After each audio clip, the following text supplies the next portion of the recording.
დაენიშნოს ახალი არჩევნები და დაკავებულები ახალ წლამდე გათავისუფლდნენ. ამის შესახებ საუბარია განცხადებაში, რომელსაც ხელს თავისუფალი ბიზნესები აწერენ. ეს არის პლატფორმა, რომელიც ქვეყანაში არსებული პოლიტიკური კრიზისის გამო შეიქმნა. გავრცელებულ განცხადებაში ნათქვამია, რომ ქართული ბიზნესის წარმომადგენლები პასუხისმგებელნი არიან ქვეყნის ბედზე და მის შეუქცევად განვითარებაზე განურჩევლად მათი პოლიტიკური პრეფერენციებისა. ბიზნესის წარმომადგენლებმა ქვეყანაში არსებული მძიმე ვითარების შესახებ ბიზნეს მედია ჯორჯიას დაფუძნებელ გიორგი ისაკაძესთან ისაუბრეს. ჩინური ან რუსული ფულით ჩანაცვლდება დასავლური ინვესტიციები და დასავლური და შემოსული თანხები ამ უახლოეს პერიოდში 2-3 თვეში და 4 თვეში ძალიან მე მგონი არარეალისტური მოლოდინები გააჩნია. ხაზგასასმელია, რომ ბოლო წლების განმავლობაში, ბოლო 30 წლის განმავლობაში საქართველოში მთავარი თანხები უცხოური ვალუტის შემოდიდება ხდებოდა ევროპიდან და ამერიკიდან. ეს იყო ევროპული საინვესტიციო ფონდები, ეს იყო ევროპული ინვესტიციები, რაც შემოდიოდა ქვეყანაში და ეს იყო ევროპული და ამერიკული საერთაშორისო საფინანსო ინსტიტუტები.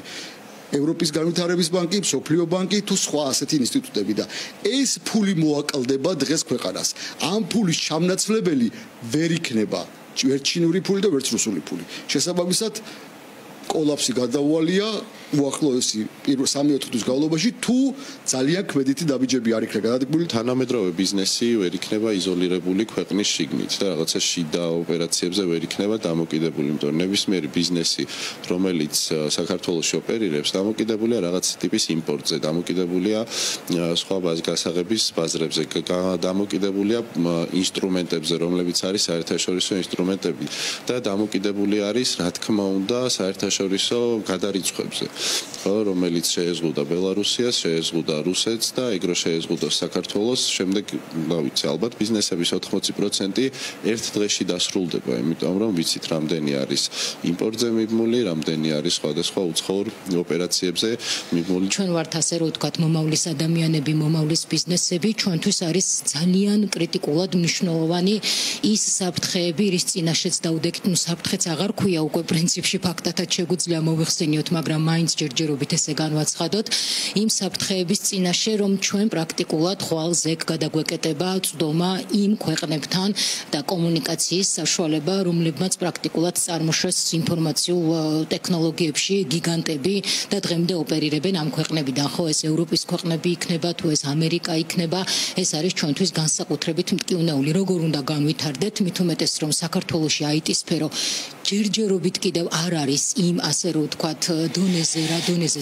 შესაძლებელია იყოს ეს მსოფლიოს სხვადასხვა ქვეყნებში. შესაძლოა ჩვენ უფრო ძლიერი იზოლაციების წინაშე აღმოჩნდეთ, ვიდრე ეს შეიძლება იყოს სხვა ტიპის სანქციები, მაგალითად ეხლა რასაც ვადევნებთ თვალყურს, ვინაიდან აი მოსახლეობისთვის და ზოგადად ადამიანებისთვის გასაგებენაზე რომ ვთქვათ, ვთქვათ რომ შეიძლება დაიკეტოს საქართველოსთვის მაგალითად YouTube და არ იყოს ხელმისაწვდომი. შეიძლება იყოს სოციალური მედიის სხვადასხვა მიმართულება, როგორიცაა Facebook, Instagram და ასე შემდეგ, ხო?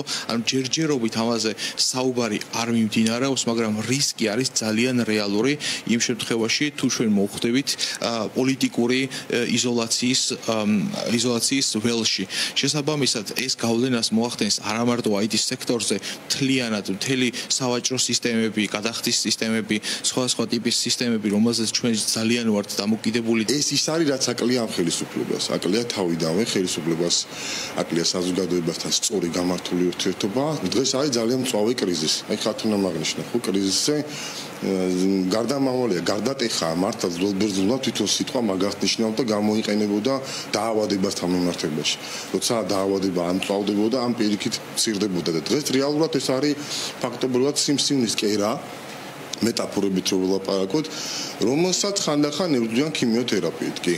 და ქიმიოთერაპიის უარყოფითი კონკრეტული შედეგი არის ის, რომ ის კლავს მათ შორის ჯანმრთელ უჯრედებს. ამიტომ უნდა გვესმოდეს, რომ ეს ყველაფერი ეკოთ აისახება ჩვენზე. ძალიან ბევრი ხედავს, ძალიან ბევრი ადამიანმა უარი თქვა საქართველოს ჩამოსვლაზე ბიზნეს მიზნების გამო, სხვადასხვა რა თქმა უნდა ტურიზმზე საუბარი ალბათ არ შეიძლება ესეთ ქვეყანაში, სადაც ესეთ სურათებს ხედავთ ყოველდღიურად და ჩვენი მოთხოვნა არის, რომ ეს აუცილებლად უნდა შეწყდეს.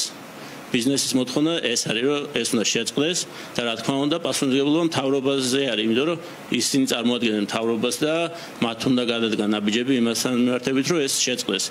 ახალი არჩევნები ჩვენი აზრით არის ყველაზე ოპტიმალური გზა ამის გაკეთების.